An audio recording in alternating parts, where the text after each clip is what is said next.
अभिवादन स्वीकार कीजिए ब्रजेश मिश्रा का और आप देखना शुरू कर चुके हैं द डिबेट। बहनों भाइयों, आप सब ने पीएफआई यानी पॉपुलर फ्रंट ऑफ इंडिया का नाम बहुत सुना होगा। पिछले दिनों इनके संस्थान पे छापे भी पड़े, कार्रवाई भी हुई और आज भारत सरकार ने इसको प्रतिबंधित कर दिया। और कमाल की बात देखिए कि प्रतिबंध लगने के 10 घंटे के भीतर इस संगठन ने खुद को डिसॉल्व कर लिया, खत्म कर लिया, भंग कर लिया। तो क्या है पीएफआई और क्या वाकई में ये राष्ट्र विरोधी गतिविधियों में संलिप्त है?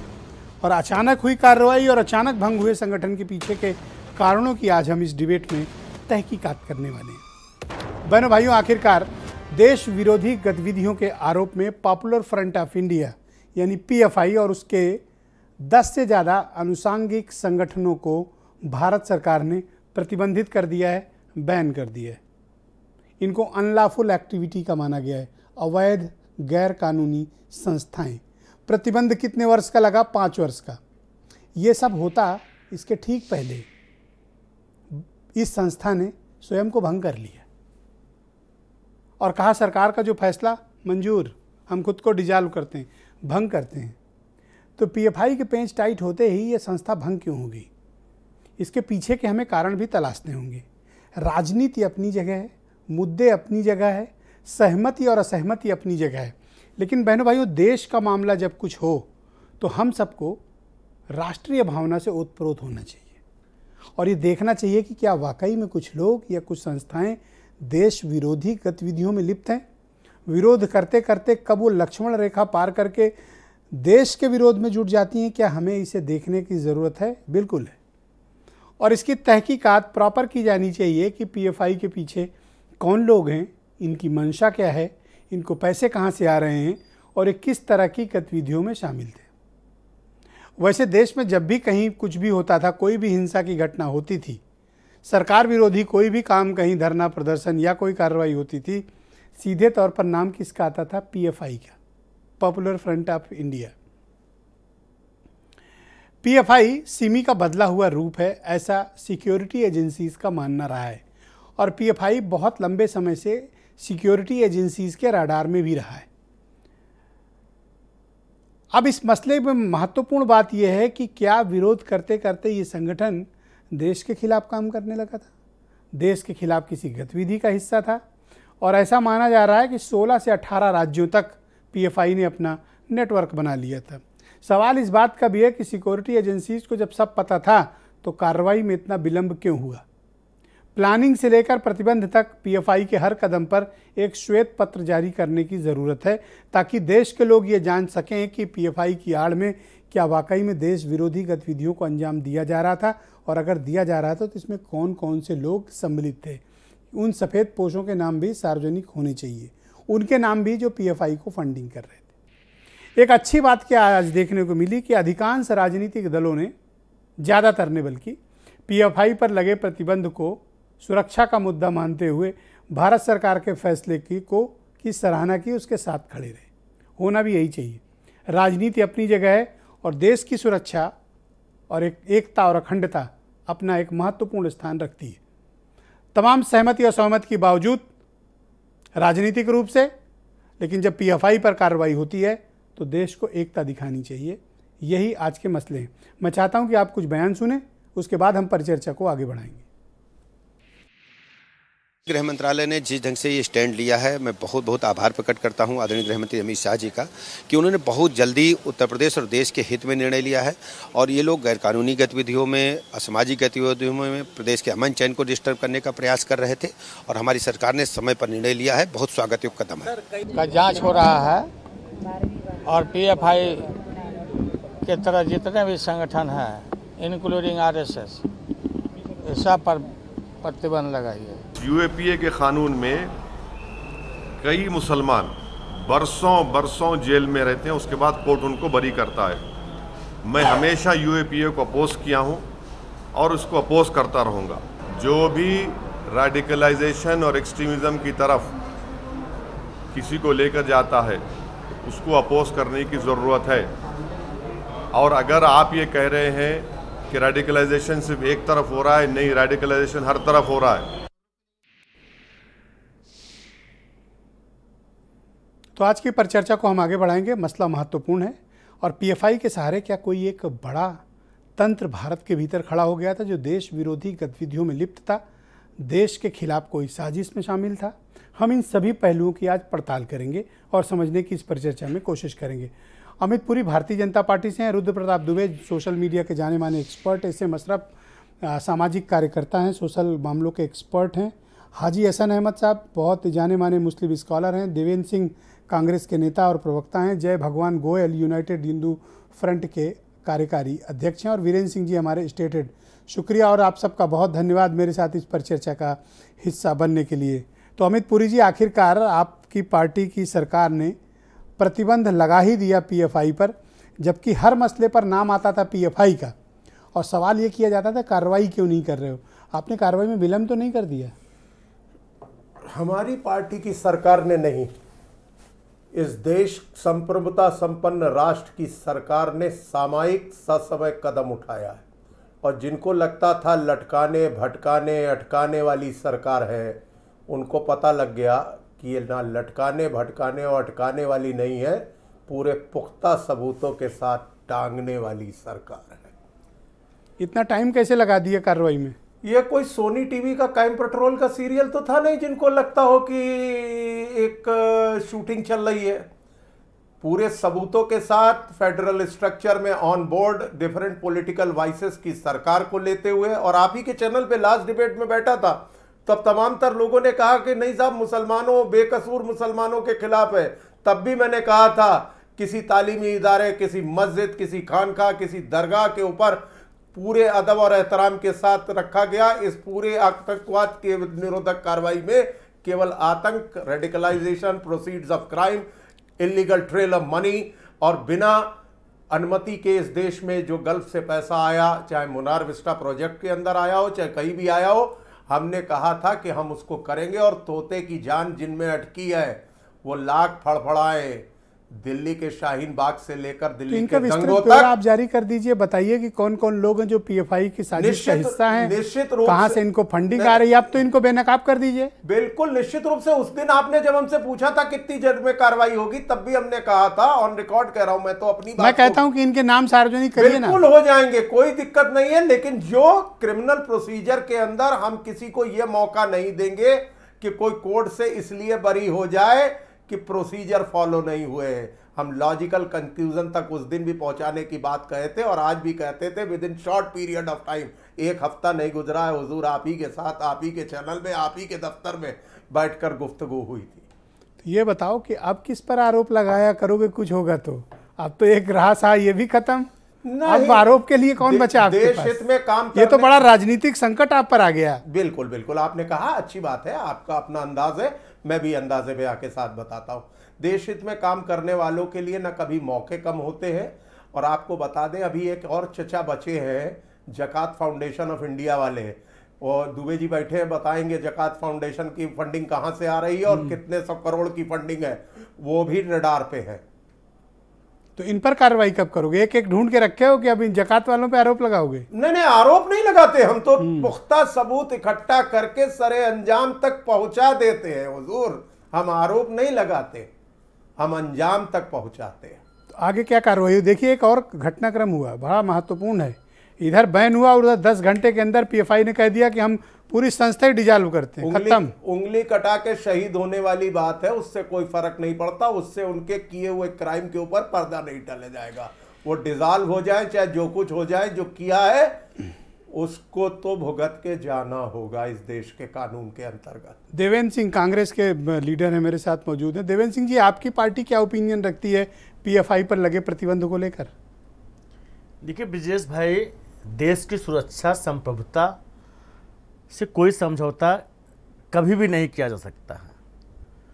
आज पीएफआई पे प्रतिबंध लगा है तो ठीक है, मैं भी इसको स्वागत योग्य कदम कहते हैं, मगर ये बात ज़रूर देखना चाहिए कि और भी बहुत सारे संगठन हैं जो बहुत सारे गलत गतिविधियों को संचालित करते हैं।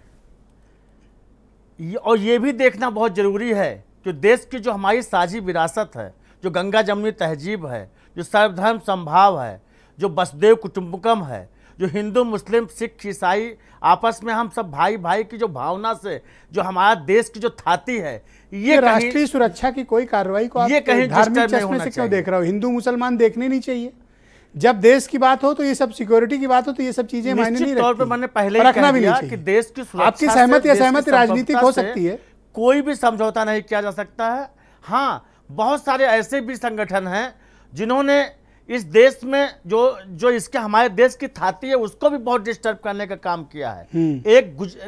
हम जब ये योगी जी की सरकार आई 2017 में जी, और गाजियाबाद में एक मुस्लिम भाई के यहाँ, अखलाक के यहाँ एक गोश्त का टुकड़ा मिलता है और न जाने कितने लोग, बड़े बड़े नेता, बड़े बड़े संगठन के, भाजपा के संगठन, आरएसएस संगठन के लोग उसको जो है उसके यहाँ प्रदर्शन करके उसको मार डालते हैं।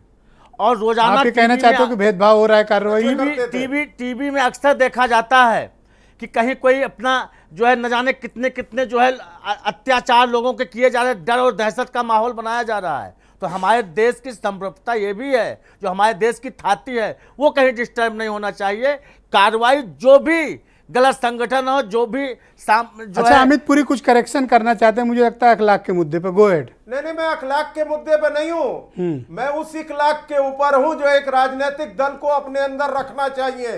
कर्नाटका के अंदर एमनेस्टी इंटरनेशनल और इसी पीएफआई और एसडीपीआई ने जब तांडव मचाया तो तत्कालीन कांग्रेस की, कर्नाटक की सरकार के गृह मंत्री ने कांग्रेस के पूरा क्लीन सर्टिफिकेट जारी कर दिया एमनेस्टी इंटरनेशनल को।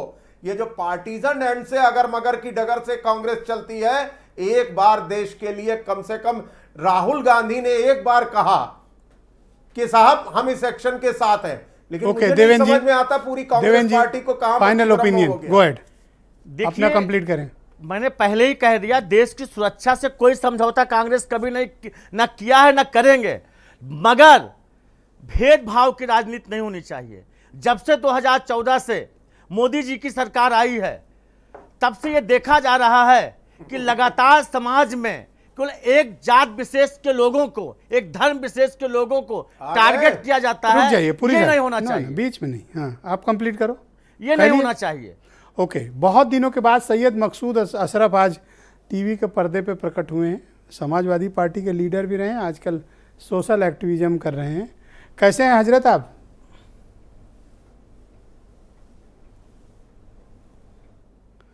तो पीएफआई पर तो बैन लग गया, अब आपकी क्या ओपिनियन है इस पे? तो आज तो बैन भी लग गया और बैन होने के कुछ ही घंटे के भीतर डिसॉल्व कर लिया पीएफआई ने खुद को।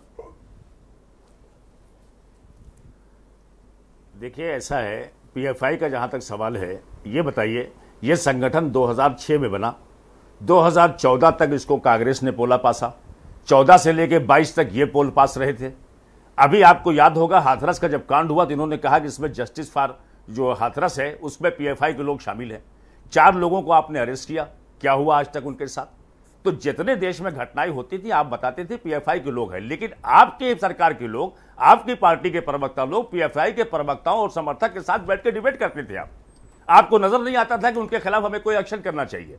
ये इसको मैं किसी सरकार का एक्शन ना मानती हूं, मैं तो हमेशा ये मानता हूं कि देश हित में कोई भी सरकार हो, अगर उसको लगता है कि कोई संगठन आतंकवाद या टेररिज्म को बढ़ावा देता है या फंडिंग कहीं बाहर से आती है इस देश को बर्बाद करने के लिए, तो बिल्कुल उसके खिलाफ कार्रवाई होनी चाहिए। इसमें बिल्कुल मैं साथ हूं। लेकिन इसी बुनियाद पे आप अगर ज्यादती करना चाहते हैं, इस यूएपीए एक्ट का सहारा लेकर पीएफआई के नाम पे आम मुसलमानों को पकड़ के आप डाल देंगे, बाद में पता लगेगा कि साहब उनका कुछ लेना देना नहीं है। तो ये जो ज्यादती नहीं होनी चाहिए। बाकी आपको लगता है कि उस संगठन के अंदर ऐसे बहुत से मटेरियल आपको मिले हैं, बहुत से दस्तावेज आपके पास है, तो आप कार्रवाई करिए, कार्रवाई का स्वागत है। बैन क्या करके? बैन तो 1948 में कब जो है आरएसएस पे लगाया कांग्रेस ने। उसके बाद 1.5 साल तक जो है गोवलकर साहब जो है सिफारिश करते रहे पटेल जी से और नेहरू जी से कि साहब जो है बैन हमारा लिफ्टअप करिए, तो बैन को लिफ्टअप हुआ। उसके बाद जो है आप ये क्या कारण आप मानते हैं कि इधर प्रतिबंध लगा और इधर पीएफआई ने खुद को डिसॉल्व करने का ऐलान कर दिया मैच कुछ घंटे के भीतर? देखिए, पीएफआई जब एक संदिग्ध संस्था थी, सरकार बार बार ये बात को बोल रही थी, वो डिसॉल्व करे या क्या करे, उनका अपना कोई इंटरनल अपना, मैं उनका प्रवक्ता नहीं हूं, उनकी क्या पॉलिसी है मुझे नहीं मालूम और ना मैं उनको सपोर्ट करता हूं, क्योंकि मुझे पता है कि ऐसे किसी भी संगठन को जिससे देश का नुकसान हो रहा है या हमारे राष्ट्र राष्ट्रभक्ति को नुकसान हो रहा है, ऐसे संगठन को सपोर्ट किया नहीं जा सकता। अगर पीएफआई को लगता कि वो निर्दोष है जो है या इस तरह की कार्रवाई में लिप्त नहीं है तो उसे आके अपना डिफेंस रखना चाहिए ना। अगर खुद को अचानक से डिसॉल्व कर लिया, इसका सीधा संकेत क्या जाता है? देयर इज समथिंग, कुछ तो है। जो पीएफआई के जिम्मेदार है उन पे आप कार्रवाई करिए ना। तो अब अमित पुरी आरोप किसके ऊपर लगाया करेंगे? पीएफआई तो नष्ट हो गई, खत्म हो गई। सारे सबको आप समर्थक बना दीजिएगा तो ज्यादती हो जाएगी। तो अब अमित पुरी क्या करेंगे? अब तो पीएफआई खत्म बना देंगे पीएफआई का। जितने मुसलमान को आप पकड़ेंगे भाई, पीएफआई खत्म, अब तो इनके बाद मुद्दा खत्म हो जाए। क्या कहते रहे, ज़कात फाउंडेशन है, इसके बाद ज़कात फाउंडेशन आएगी, फिर इसके बाद कोई और फाउंडेशन आएगी। इन्हें 24 तक इस तरह का खेल खेलते रहना है। इनको लगता है कि जब तक हम इस तरह का काम करते रहेंगे तब तक जो है वो एक बहुसंख्यक समाज को ये लगेगा कि मुसलमानों को हम बिल्कुल तत्पर है ठीक करने के लिए। लेकिन बहुत दिनों तक इस तरह का खेल करके आप कामयाब नहीं हो सकते। अगर आपकी नीयत साफ थी, 2010-11 में 355 लोग चार्जशीट किए गए, सवाल एक क्या हुआ उनका आज तक? इसी बात के लिए कि साहब वो पीएफआई के लोग थे और उनके खिलाफ पुलिस ने चार्ज किया। अब तक आप निर्णय नहीं ले पाए उसके ऊपर, सरकारें अब तक नहीं ले पाई, ना कोर्ट ले पाया। तो कहने का मतलब है कि अगर वाकई कोई चीज गलत हो रही है तो इतना टाइम क्यों लग रहा है? क्यों लग गया आपको 8 साल जो है ये फैसला लेते हुए साहब ये संगठन ऐसा जिसको बंद करना? बहुत शुक्रिया आपका। मैं डिबेट के नेक्स्ट राउंड में आपके बाकी विचारों को भी कर्नाटक, गुजरात और उत्तर प्रदेश तीनों ने आपसे कहा था कि संगठन को बंद करिए, अशरफ साहब नहीं किया आपने। जी बहुत शुक्रिया। मैं रुद्र प्रताप दुबे जी को आमंत्रित करता हूं इस कार्यक्रम में। रुद्र जी बहुत स्वागत आपका।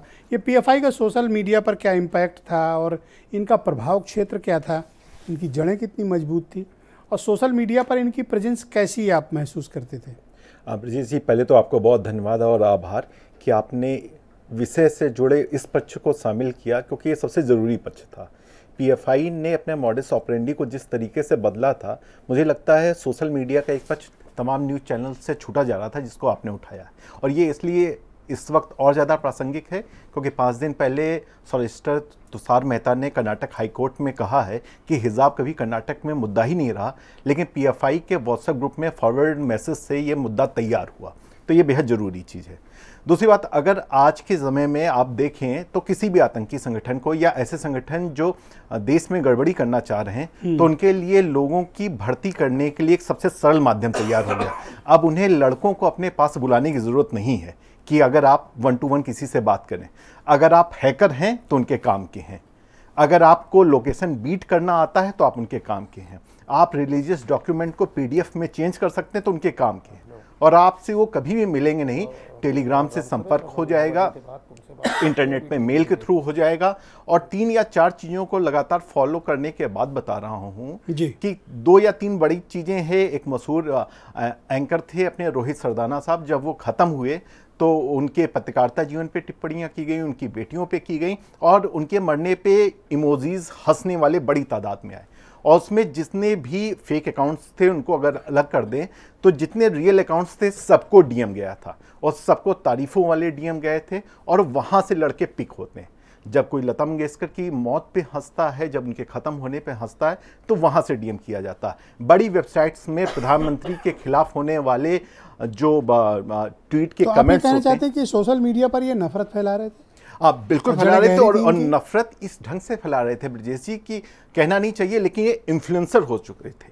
ऐसे इन्फ्लुएंसर हो चुके थे जिनके वीडियोस बड़ी तादाद में देखे जाते थे। पीएफआई के 81,000 से अधिक फॉलोअर्स हैं और आप देखिए कर्नाटक की इकाई को, पीएफआई की कर्नाटक इकाई को ब्लू टिक मिला हुआ है। मतलब कमाल है, ट्विटर ने ब्लू टिक दे रखा है, वो भी सिर्फ 15,000 अकाउंट उनके फॉलोअर पे दे दिया था। इतने वक्त तो 31.1 फॉलोअर हैं, लेकिन 15,000 पे उन्होंने उनको ब्लू टिक दे दिया था। ये हालात थे उनके। ईएम अब्दुल रहमान, तो ये जो आप बता रहे हैं, इस पर सिक्योरिटी एजेंसीज की निगाह नहीं थी कि सोशल मीडिया पर एक संगठन और उसके अनुषंगिक संगठन किस तरह का वितंडावाद रच रहे हैं देश के खिलाफ? नहीं ब्रजेश जी, पूरी निगाह थी। 84 व्हाट्सएप ग्रुप सिर्फ पश्चिमी यूपी से टारगेट किए गए थे, 256 टेलीग्राम के ग्रुप टारगेट किए गए थे, 78 यूट्यूब चैनल्स को तो सिर्फ ब्लॉक किया गया है और किसी एक व्यक्ति की निशानदेही पे इतनी बड़ी गिरफ्तारी नहीं हुई। सरकार के पास पूरा एक चैनल था, उन्होंने उसको पकड़ा, जल्दबाजी नहीं की और एक साथ कार्रवाई की, सबको गिरफ्तार किया गया।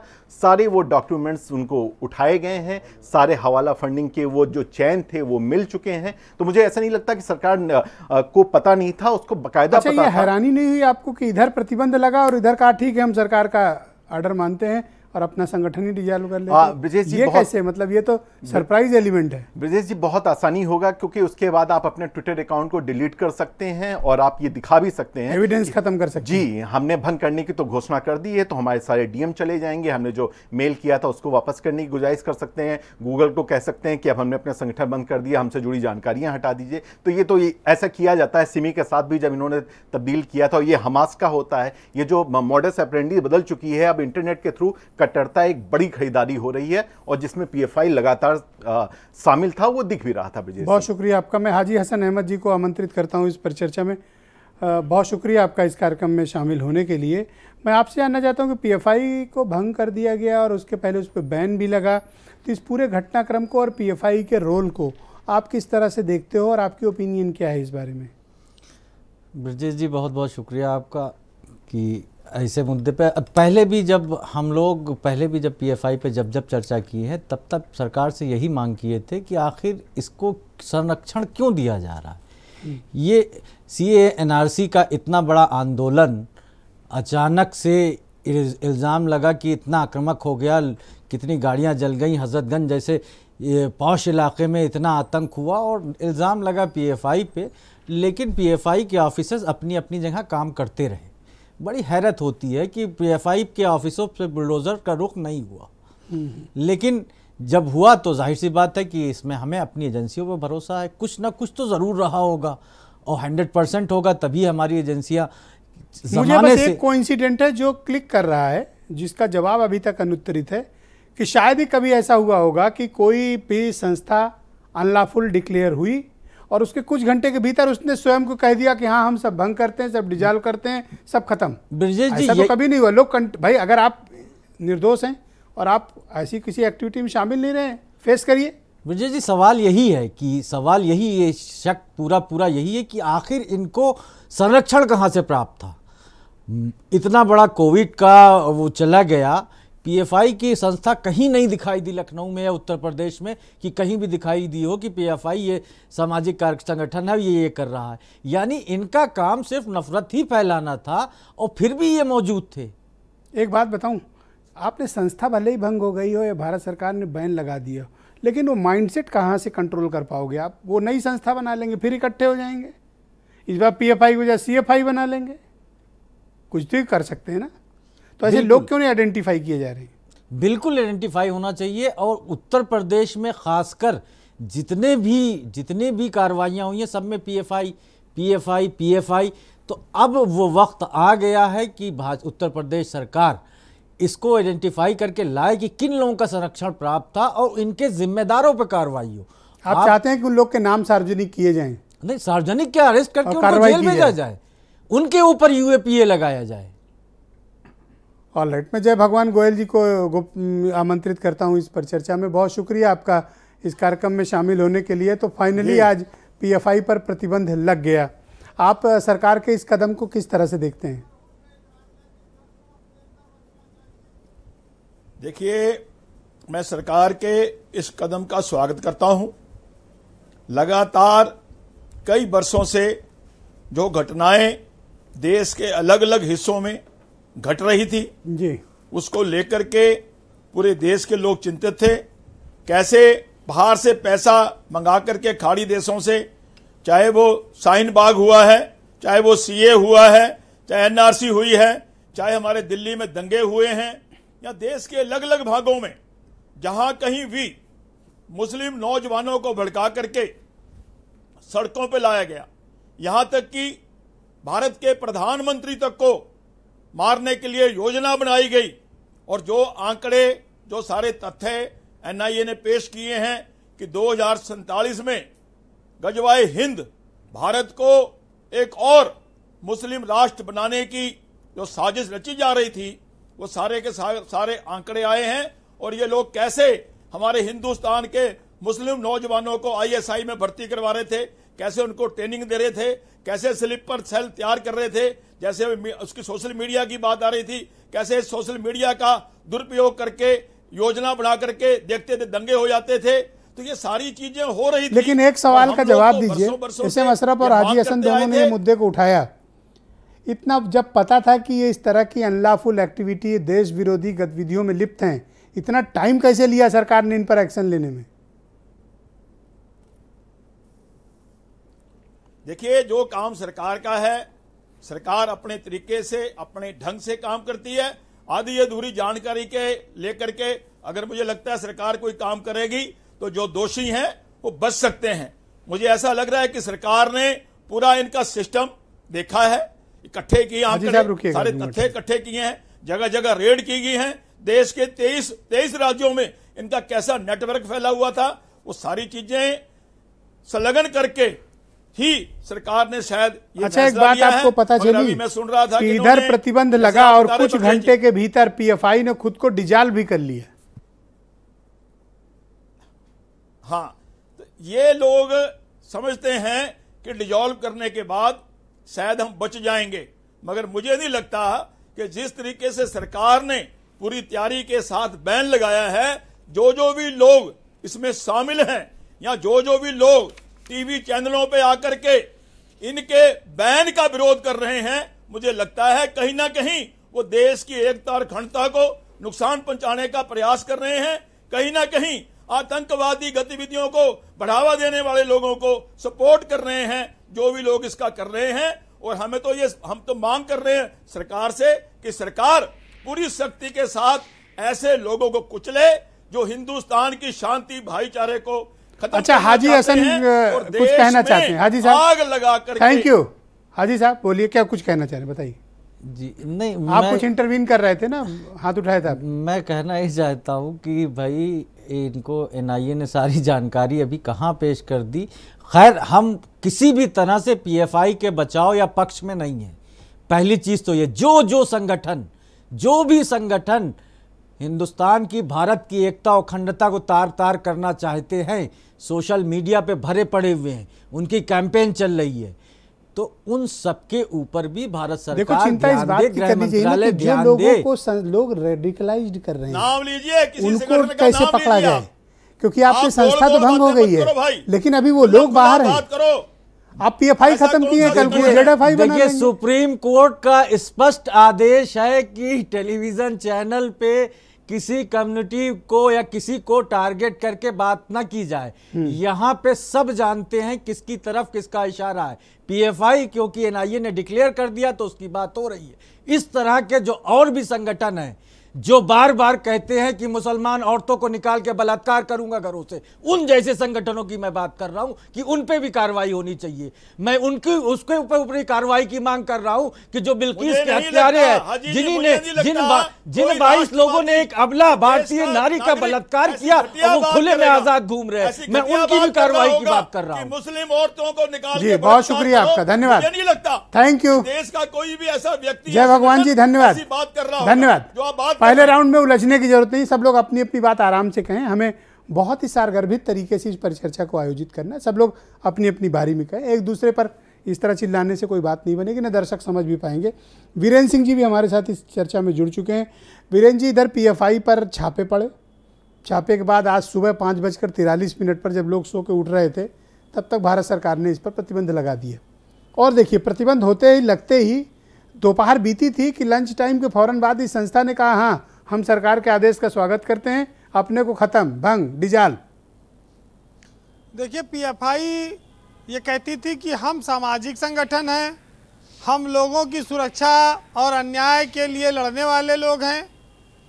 जब अभी छापे पड़े तो इन्होंने कहा कि हम केरल में आंदोलन करेंगे, लेकिन अब आज उन्होंने अपने आप को पूरी तरह से ख़त्म कर लिया। हम लोग जब छोटे थे, पढ़ते थे, तब हम लोग सिमी का नाम सुनते थे कि सिमी बड़ा खतरनाक संगठन है, विस्फोट कर देता है, मार डालता है निर्दोषों को। सिमी खत्म हुआ तो ये पीएफआई आ गया, फिर कोई आ जाएगा नया, क्योंकि ये देश इतना बड़ा है, इतनी जनसंख्या है कि यहाँ पर हर आदमी की गतिविधि की निगरानी कर पाना बड़ा कठिन है। कई संगठन सामाजिक कार्यक्रम की आड़ में धीरे धीरे पनप कर बड़े हो जाते हैं और जब पता लगता है तब लगता है कि उसमें आतंकवादी गतिविधियां चल रही हैं। ये बड़ा दुर्भाग्यपूर्ण है कि भारत जैसे देश में अलग अलग राज्यों में अलग अलग लोगों की सरकारें होती हैं। कई सरकारें किसी चीज़ को संरक्षण दे जाती हैं, कहीं सरकारें उसको कुचलती हैं।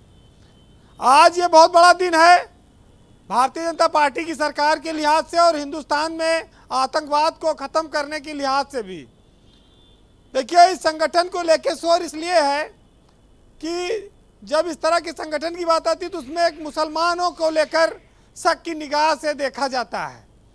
ये जरूर है कि ज़्यादातर लोग इस संगठनों में या इस तरह के अवैध गतिविधियों में जो लिप्त रहे वो मुस्लिम समाज के लोग माने जाते हैं, लेकिन इससे कोई पूरा मुस्लिम समाज सरोकार रखता है, वास्ता रखता है, सहमति रखता है, ये बात नाजायज है।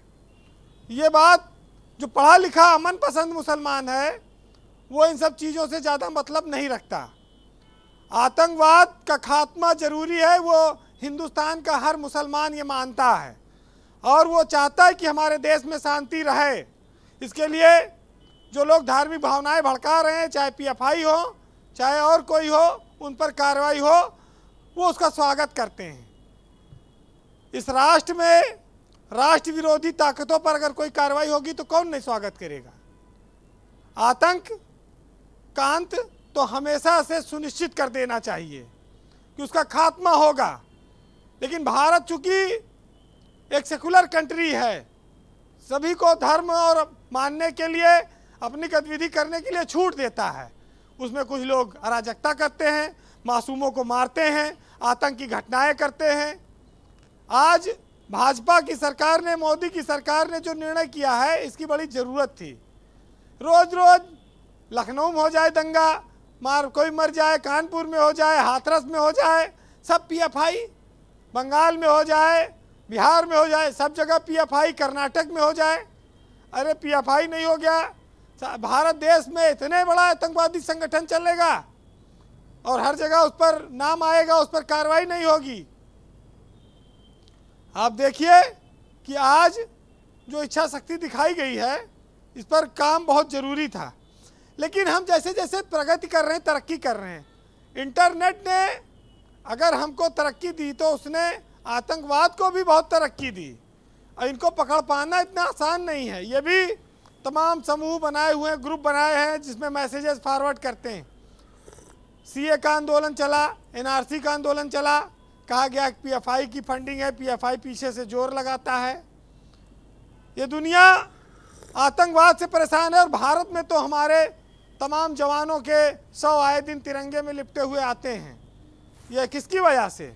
आतंकवाद की वजह से ही आते हैं। तब हमको ये सोचने में मजबूर होना पड़ता है कि इस देश में जो नासूर हैं, घर के भीतर बैठे हैं, इन पर कार्रवाई कब होगी, और इन पर कार्रवाई होनी चाहिए। ब्रजेश जी, ये किसी एक धर्म और जात के विशेष नहीं होनी चाहिए कार्रवाई। ये मैंने भी डिबेट के प्रारंभिक उद्बोधन में ये बात कही कि ये मसला हिंदू मुसलमान का ही नहीं, ये मसला तो हिंदुस्तान का है, देश का है।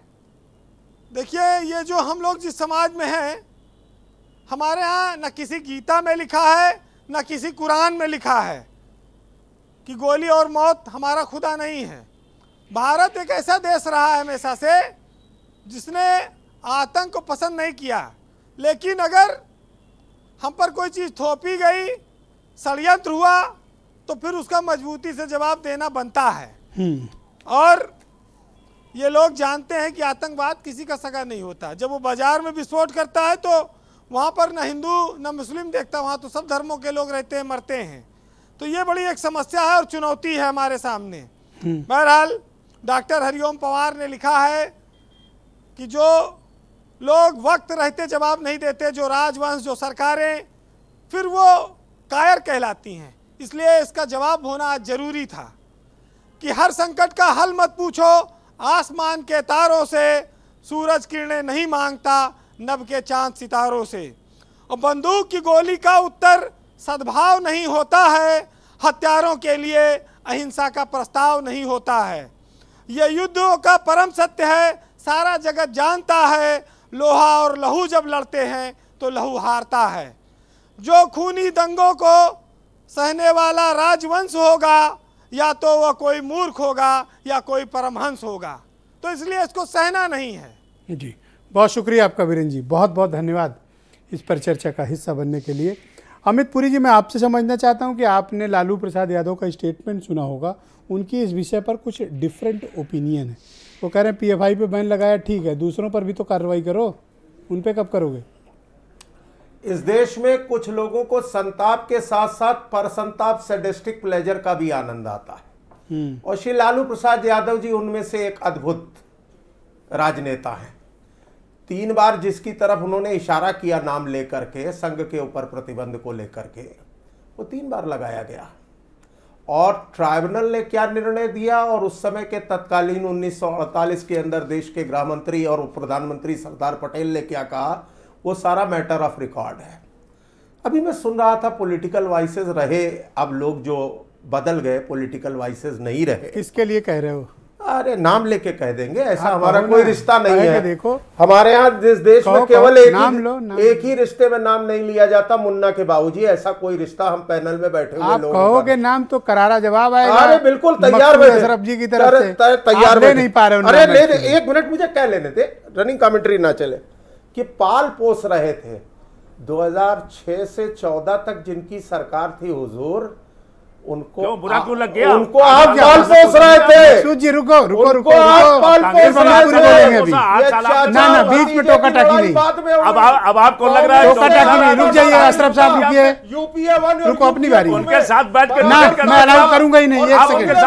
एक सेकंड रुक जाइए, सिर्फ अमित पुरी की आवाज जाएगी। अमित पुरी बोलिए। में ये 7 पसंद है, ये नारा लगाने के लिए तैयार थे अशरफ साहब। जिस दिन अखिलेश की सरकार ने बाराबंकी के बम कांड के आरोपियों को छोड़ने का निर्णय लिया पहली कैबिनेट मीटिंग के अंदर, और हाईकोर्ट ने कहा ताम्रपत्र भी बांट देते, भारत रत्न बांट देते, तब कोई जवानी कुर्बान नहीं हुई कालिदास मार्ग और विक्रमादित्य मार्ग में।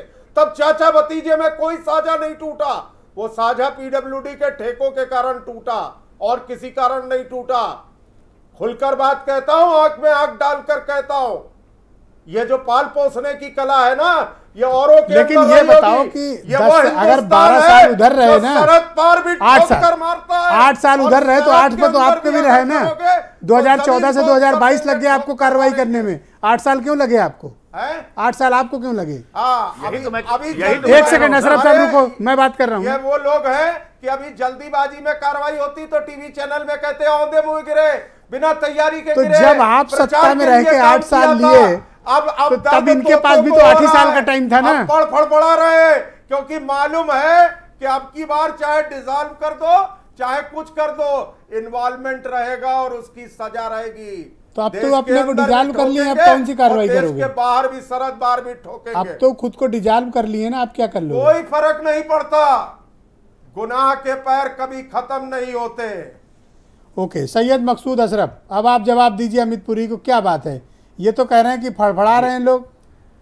देखिए अमित पुरी का जवाब दूंगा, लेकिन चूंकि आज आपने मुझे बहैसियत सोशल वर्कर बुलाया है, तो आपने एक सवाल किया था कि इन्होंने डिसॉल्व क्यों कर दिया, और डिसॉल्व करने पे भी चाहूंगा 1 मिनट अपनी बात रख दूं। मैं डिसॉल्व करने की सबसे बड़ी वजह यह है कि इनके पास रेमेडी थी कि ये कोर्ट में जा सकते थे और कहते साहब हम ऐसी गतिविधियों में इन्वॉल्व नहीं है, इसलिए जो हम अपने लिए लड़ते।